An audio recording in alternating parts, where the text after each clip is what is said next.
এক বৃদ্ধ দরবেশ জঙ্গলের পথে হাঁটছিল। হঠাৎ করে ঝোপ থেকে এক ডাকাত বেরিয়ে আসে।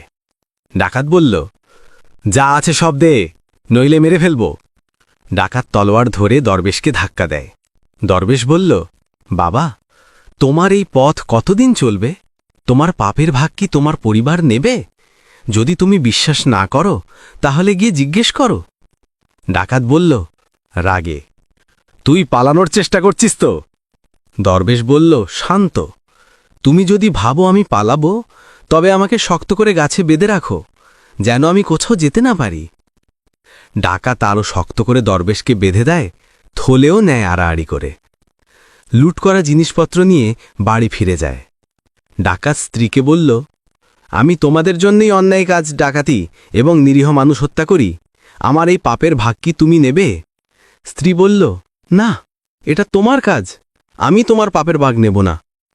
ডাকাত বাবা মাকে বলল, আমি এই অন্যায় পথে রোজগার তোমাদের জন্যে করি, তোমরা কি আমার পাপের ভাগ নেবে? পরিবার বলল, না, আমরা তোমার পাপ নেব না। তার পরিবারের জবাব শুনে ডাকাত হতাশ হয়ে কাঁদে। ডাকাত লুট করা জিনিসপত্র নিয়ে দ্রুত জঙ্গলের পথে ফিরে আসে।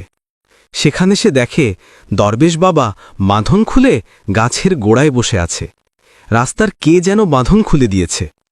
ডাকাত বলল কাঁদতে কাঁদতে, দরবেশ বাবা, আমি বুঝেছি, আমার পাপের ভাগ কেউ গ্রহণ করবে না।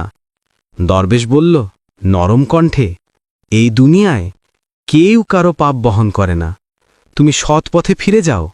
আল্লাহ যখন সত্যিকারের অনুশোচনা দেখবেন, ক্ষমা করবেন।